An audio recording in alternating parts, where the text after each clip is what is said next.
تو اس طرح جو سردیوں میں گیس ہیٹر چلائے جاتے وہ بھی ایک ضرورت کی وجہ سے چلائے جاتے ہیں، تو اس میں یہ نقطہ نہیں پایا جاتا اور مشابہت اس میں سمجھ میں نہیں آتی، اس وجہ سے اس میں کوئی کراہت کا حکم تو نہیں ہے۔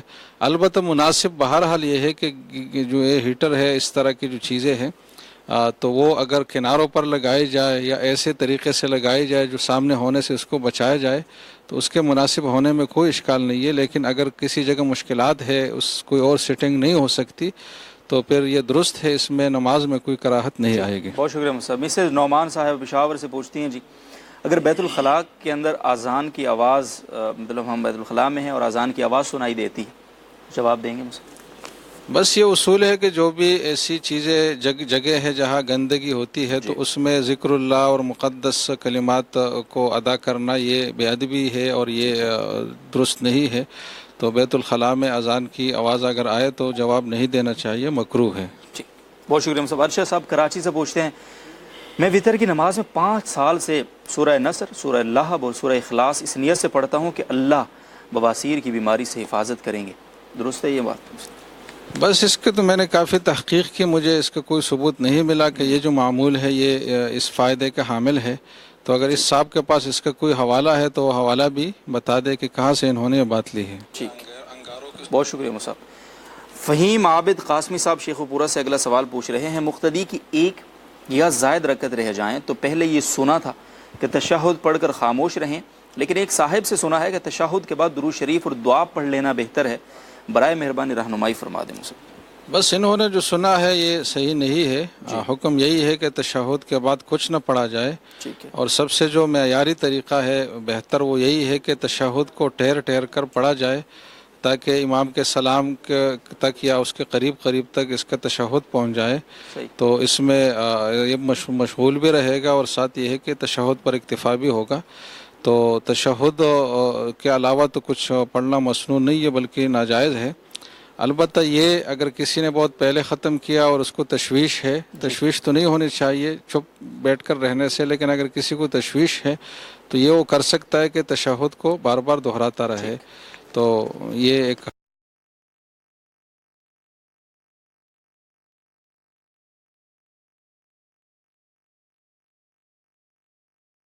پوری صف کی جگہ نہ ہو اور پیچھے صف بچھا دی جائے تو صف کے درمیان اتصال رہے گا اور نماز درست ہو جائے گی۔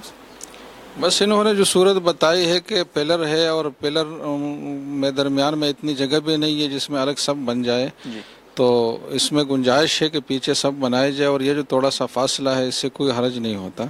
ٹھیک، بہت شکریہ۔ مفتی احمد خان صاحب، عاقب صاحب پوچھ رہے ہیں، ہم 3 پارٹنر ہیں اور پارٹ ٹائم مختلف اشیاء خرید کر مختلف کمپنیوں کو سپلائی کرتے ہیں، کیا جس کمپنی میں کام کرتا ہوں اسے یہ اشیاء سپلائی کر سکتا ہوں یا نہیں؟ بسم اللہ الرحمن الرحیم۔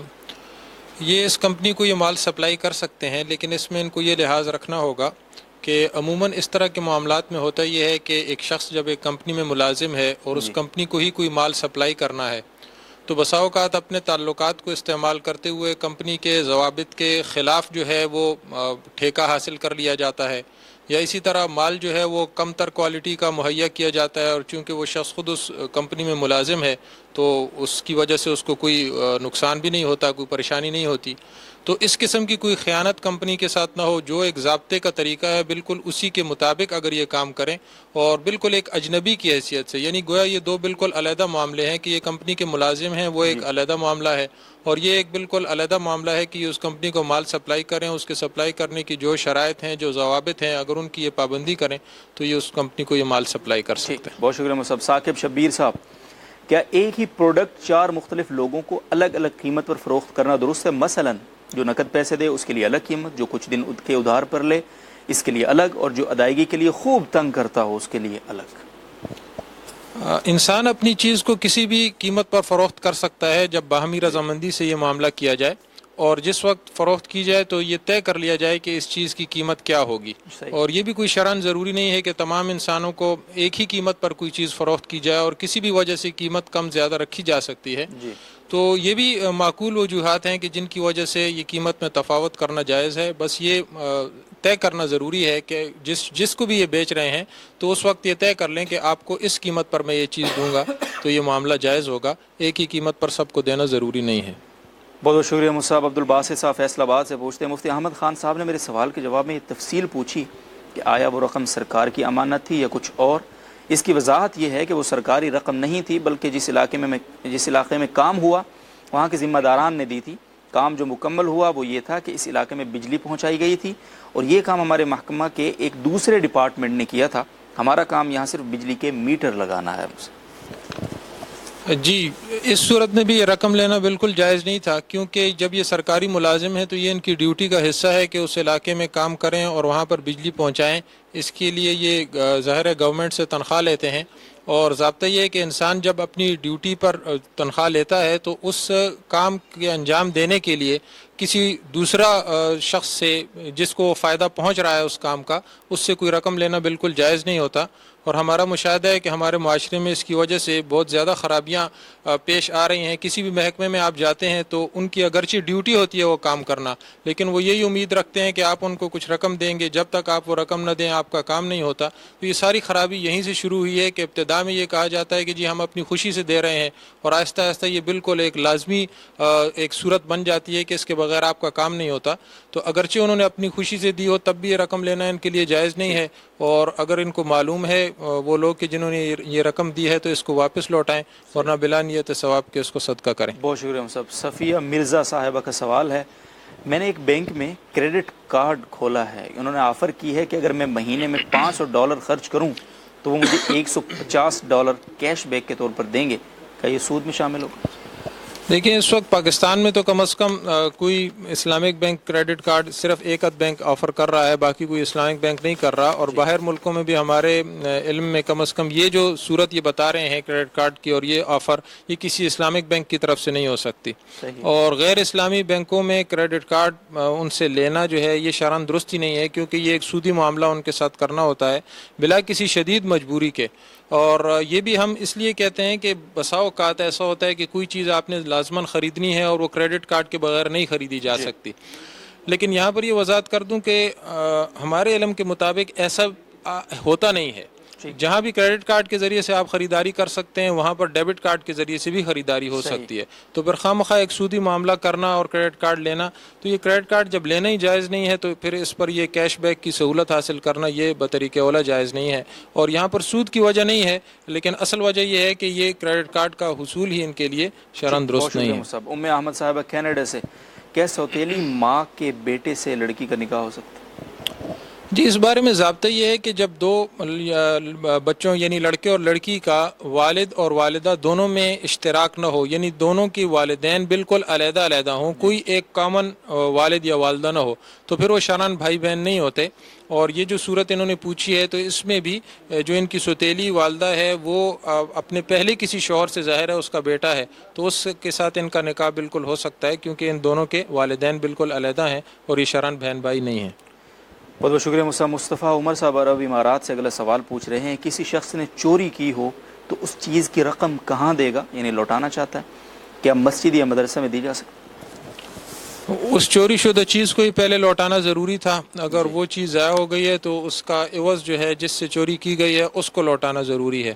اگر اس کو لوٹانے کی بھی کوئی صورت نہ ہو تو پھر اتنی رقم جو ہے بلا نیت ثواب کے صدقہ کریں، اور ایسی صورت میں یہ رقم مدرسے یا مسجد میں بھی دی جا سکتی ہے. بہرحال مسجد میں دینے کے بجائے بہتر ہوگا کسی اور جگہ پر صرف کر دیں، لیکن اگر دے دی تو تب بھی اس کی گنجائش. بہت بہت شکریہ مصعب. اور اگلا سوال ہے فرقان سعید صاحب کا، اگر باپ اپنے بیٹے کو محلے کی مسجد چھوڑ کر دوسری مسجد میں نماز ادا کرنے کا حکم دے تو کیا وہ اسے چھوڑ سکتا ہے، جبکہ کبھی کبھار وہ اس محلے کی مسجد میں اذان بھی دیتا ہے؟ جی تو اس کا جواب یہ ہے کہ جو یہ بات ہے کہ اپنے محلے کی مسجد میں نماز پڑھی جائے یہ مستحبات میں ہے، افضل ہے، بہتر ہے، محلہ کی مسجد کا حق ہے، لیکن واجبات میں سے نہیں ہے. شرعاً کوئی ضروری نہیں ہے کہ اس کا چھوڑنا گناہ ہو. تو جب یہ افضل اور مستحبات میں سے ہے تو اس میں اگر والد صاحب ان کو حکم دیتے ہیں کہ اب دوسری مسجد میں نماز پڑھے تو یہ حکم ماننا چاہیے ان کو.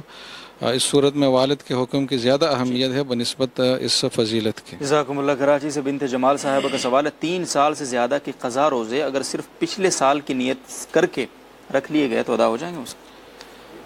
سوال تھوڑا مبہم ہے. بظاہر یہ ہے کہ صرف یہ نیت کی کہ پچھلے سال جو میرے روزے رہ گئے ہیں تو ہر روزے میں یہ نیت کی کہ وہ روزے میں قضا کرتی ہوں.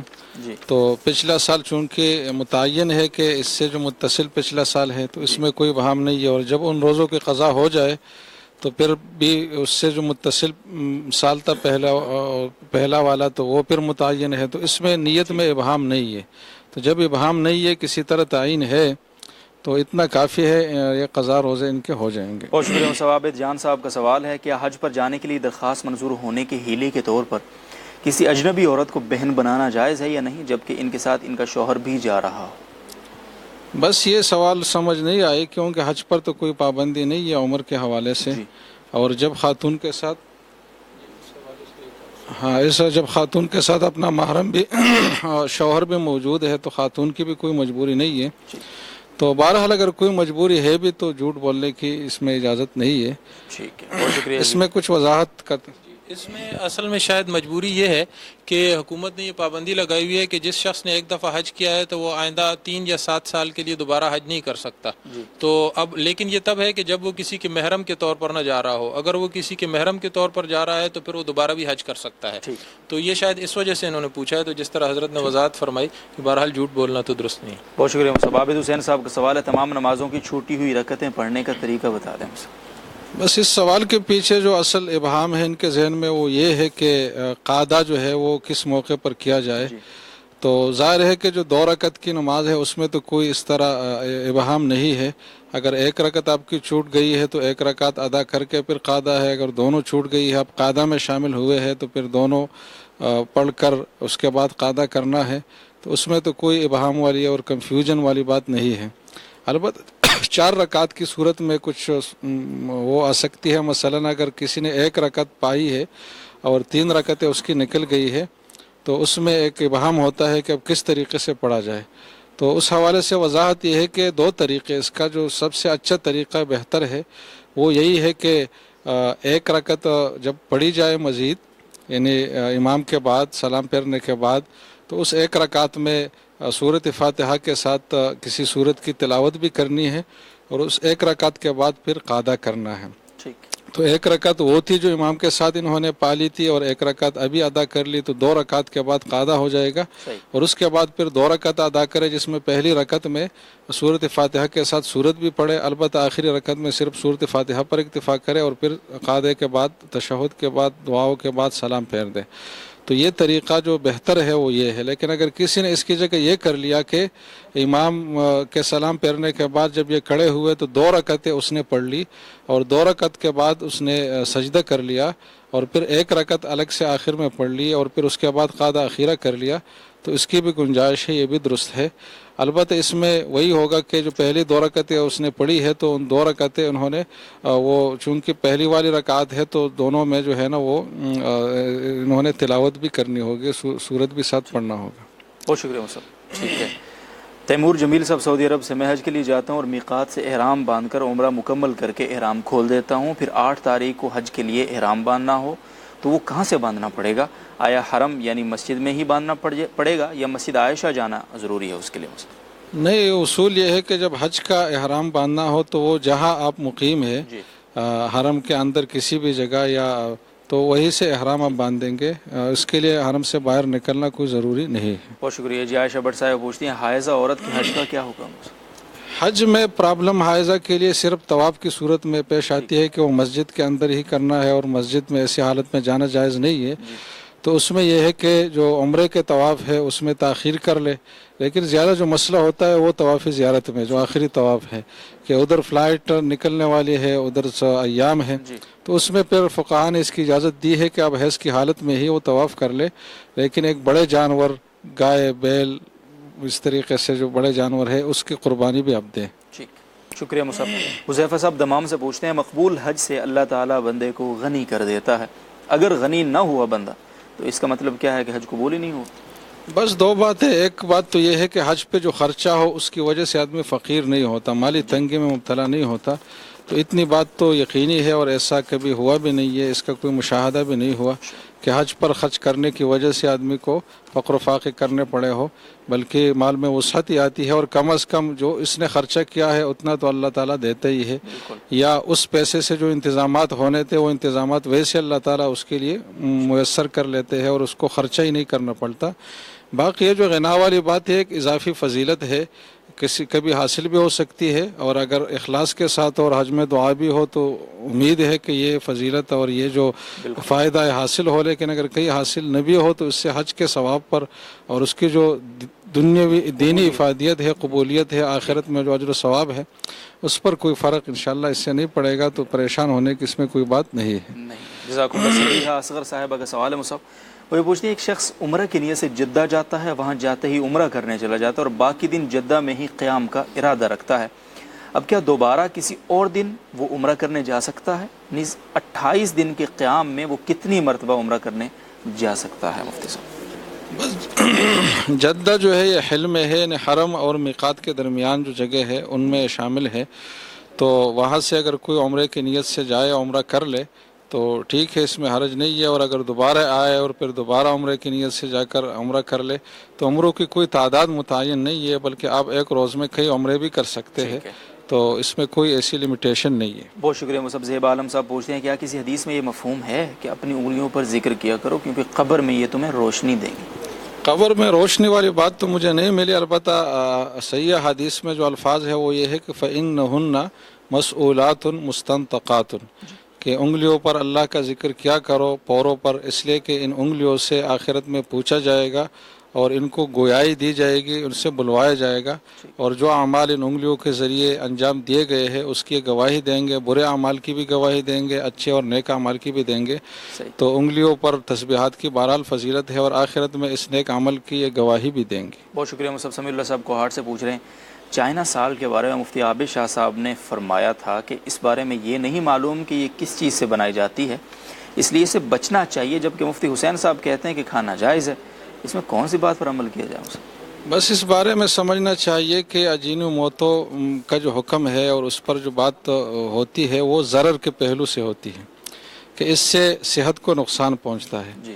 ابھی پنجاب فوڈ اتھارٹی جو ہے انہوں نے اس پر پابندی لگائی ہے اس وجہ سے کہ یہ ضرر والی چیز ہے، اور ضرر کی 3 اہم قسمیں سامنے آئی ہے کہ یہ کینسر کا باعث بنتا ہے، اور مردانہ قوت کے حوالے سے کمزوری لاحق ہوتی ہے، اور خواتین جب حالت حمل میں ہو تو ان کو نقصان ہوتا ہے، تو اس کا مدار ضرر پر ہے۔ اب یہ اصول سمجھنا چاہیے کہ جس چیز کا بنیاد اور مدار ضرر پر ہو تو اس میں پھر ویری کرتا ہے person to person, situation to situation اور اماؤنٹ ٹو اماؤنٹ، تو اس میں اگر تھوڑی سی مقدار کو استعمال کرے جس سے ضرر نہ ہو تو جائز ہے، اگر زیادہ مقدار ہے یا کسی کے لیے ڈاکٹر کہے کہ آپ کے لیے نقصان دہ ہے تو پھر جائز نہیں ہے، تو اس میں ذاتی طور پر کوئی حلال و حرام ہونے والی بات نہیں ہے، ضرر کا باعث بننے والی بات ہے، جیسے کہ مٹی کانا ہے، اگر تھوڑی مقدار میں ہے تو کوئی حرج نہیں ہے، زیادہ مقدار میں ہو تو پھر وہ ضرر کا باعث ہے، تو دونوں باتوں میں کوئی تعارض نہیں ہے، شاید وہاں کوئی مقدار کی بات آئی ہوگی زیادہ تو انہوں نے فرمایا ہوگا کہ اس طرح ہے، تو اصل مدار ضرر پر ہے، اگر کسی کو اس کا ضرر ہوتا ہے تو پھر جائز نہیں ہے، نہیں ہوتا تو پھر جائز ہے۔ بہت شکریہ مصعب۔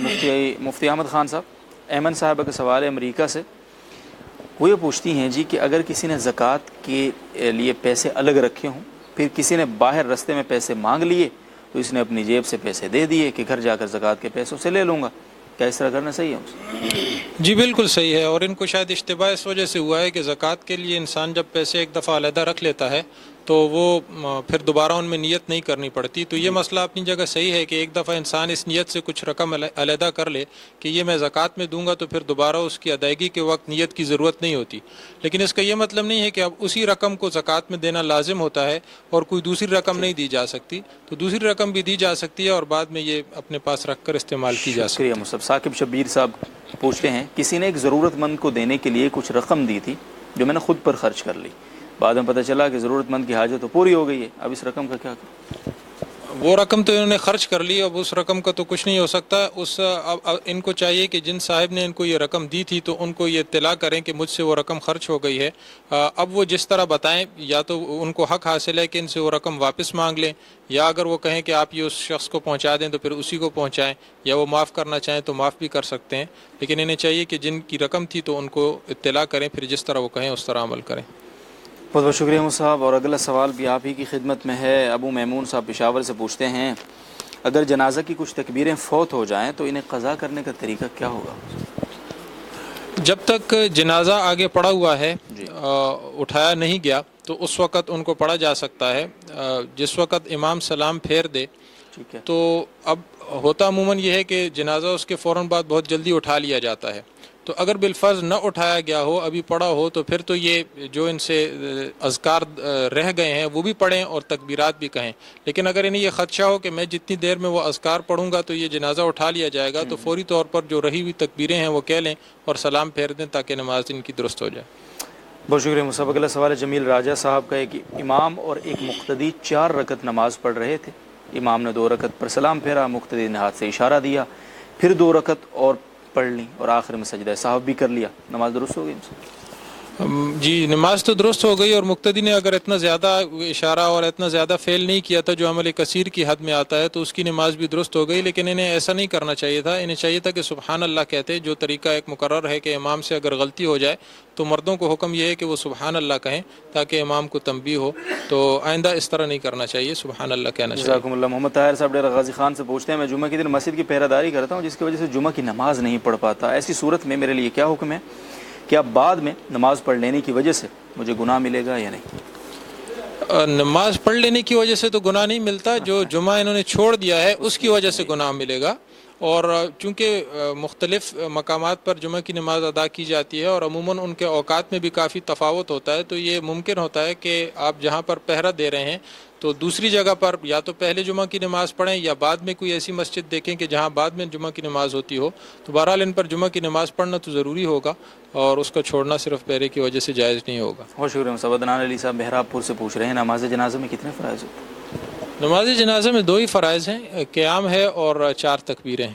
ٹھیک. عائشہ بٹ صاحبہ، تکبیر تحریمہ میں اگر انسان کو شک ہو جائے تو کیا کرنا چاہیے؟ اگر پہلی دفعہ شک ہوا ہے، یعنی نماز کے دوران اس کو یہ خیال آیا کہ میں نے تو شاید تکبیر تحریمہ کہی نہیں ہے اور اسی طرح نماز کے ارکان ادا کر رہا ہوں، تو پھر تو اس کے لیے حکم یہ ہے کہ اثر نو نماز پڑھے.